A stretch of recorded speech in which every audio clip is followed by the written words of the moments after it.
Welcome students. आज हम पढ़ेंगे एग्जाम्पल 3.4 फिजिक्स की बुक का इम्पैक्ट क्रम्पल ऑफ कार, यानी असर क्या है एक कार के पिचकने का। क्रम्पल मतलब पिचकना या अंदर धंस जाना, रेजा रेजा हो जाना।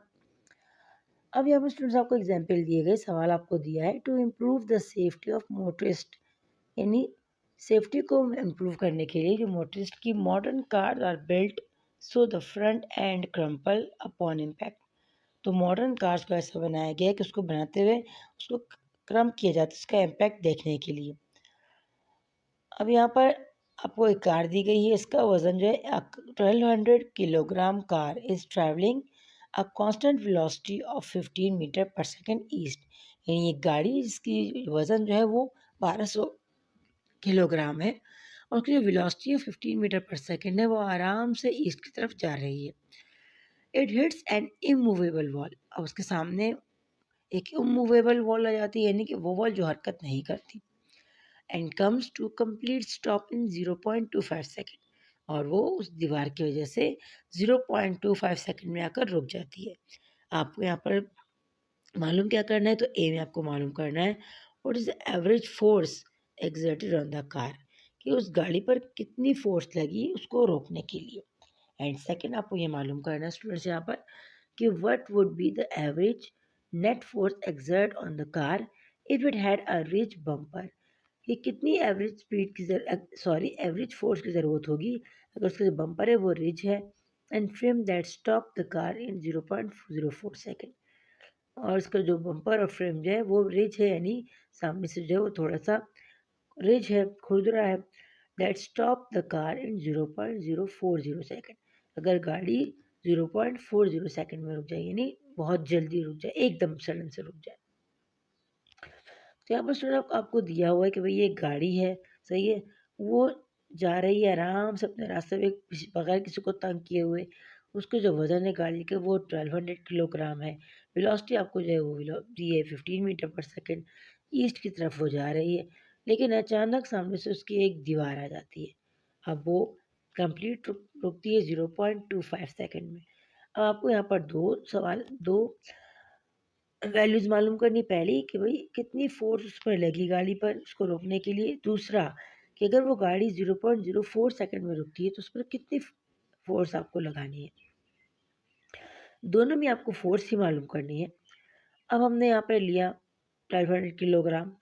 स्टूडेंट्स पिछले लेक्चर में देखें, अगर हमें ग्राम दिया गया था, हमने किलोग्राम में चेंज किया था क्योंकि हमने डिस्कस किया था कि जो एसआई यूनिट हम उसको ही फिजिक्स का न्यूमेरिकल में प्रेफर करते हैं।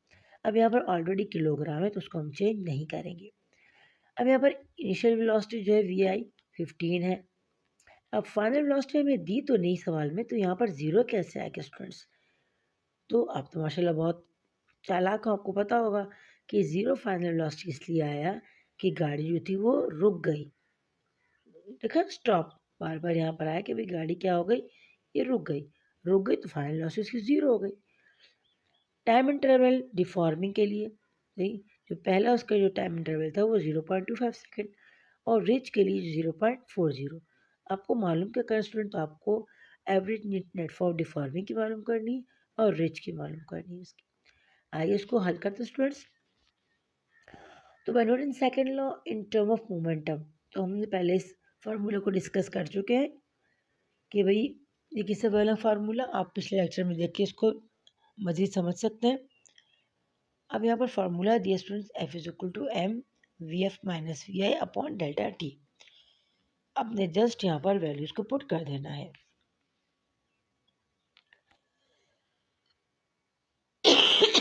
सॉरी। अब putting values, F is equal to 1200 kg, सही, कि हमें पता है कि हमें मास जो था वो 1200 kg दिया हुआ था। यहाँ पर फाइनल वेलोसिटी 0 है, इनिशियल वेलोसिटी 15 मीटर पर सेकेंड है, और जो टाइम आपको यहाँ मालूम करना है वो 0.25 है। हमने पहले क्या किया स्टूडेंट, हमने 15 को मल्टीप्लाई कर दिया 1200 से, तो 15 को 1200 से मल्टीप्लाई किया, हमारा आंसर आया 18,000 लेकिन माइनस आया, क्योंकि वही बात है कि देखिए अब ये ईस्ट की तरफ जा रहा है, सही है, लेकिन जब ये दीवार से टकराएगा तो ये वापस आएगा, जिसकी डायरेक्शन है वो opposite simple.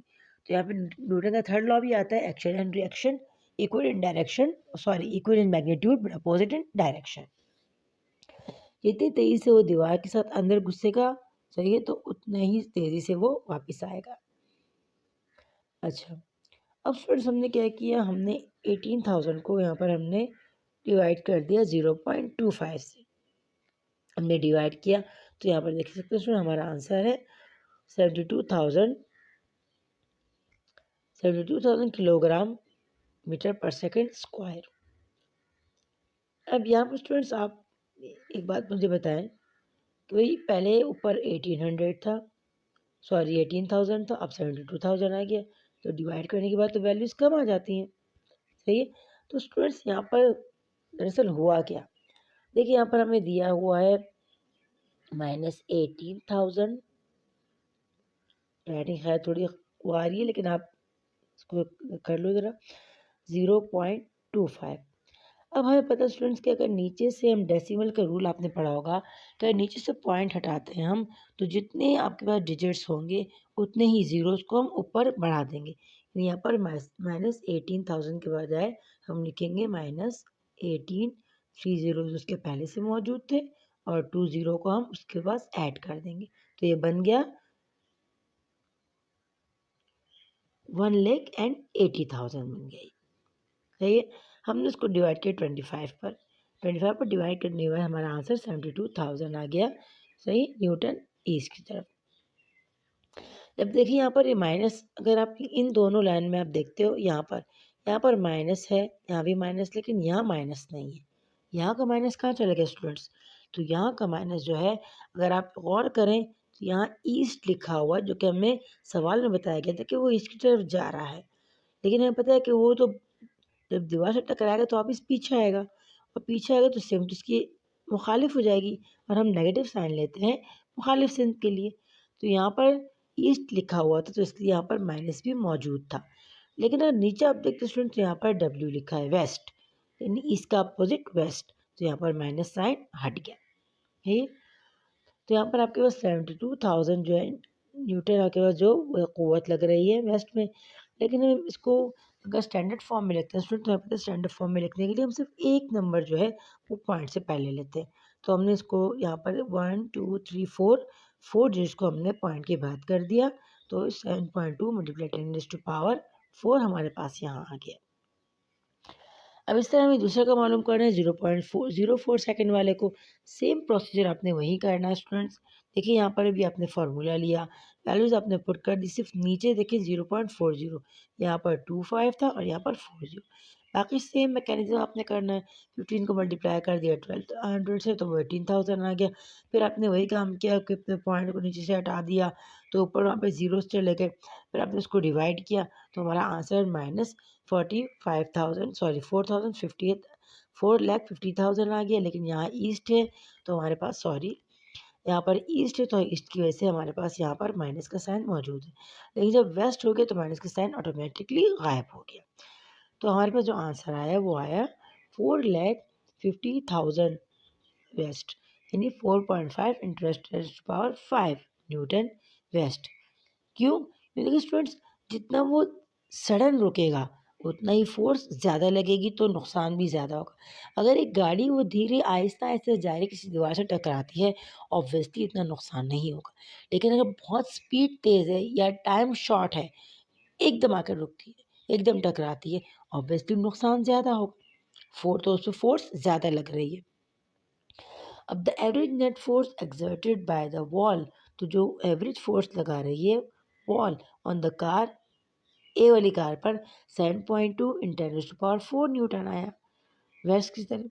When it's crumble, जब वो क्रम्ब हुई यानी पिच की, and B 4.5 × 10⁵ newton west. When it is ridge, जब वो रिज थी। The change in momentum is the same in both parts. अब देखो मोमेंटम सेम आया, जब -18,000 आया था, but the time interval are different. लेकिन यहाँ पर जो मेन चीज़ थी वो क्या स्टूडेंट्स, वो था टाइम। यहाँ पर टाइम इंटरवल जो है वो क्या था, वो डिफरेंट था, इस वजह से यहाँ पे फ़र्क आया। So the average net force is different in both situation. तो यहाँ पर जो फोर्स है दोनों के लिए मुख्तलिफ है। The magnitude of the force on the car with the ridge frame is more than 6 times greater than when the car crumpled. तो जो रिच फ्रेम था उसकी जो फोर्स थी वो 6 टाइम ज़्यादा थी क्रम्पल कार से। तो होप स्टूडेंट आपको आज का ये पूरा एग्जाम्पल समझ में आ गया होगा। कोई बात समझ में ना आई हो आपको स्टूडेंट्स तो आप कमेंट करके पूछ सकते हैं। इंशाल्लाह फिर नेक्स्ट लेक्चर में हम नेक्स्ट टॉपिक पढ़ेंगे। ये अपना बहुत सारा ख्याल रखिएगा, तो हमें ज़रूरत रखिएगा। टेक केयर, अल्लाह हाफिज़।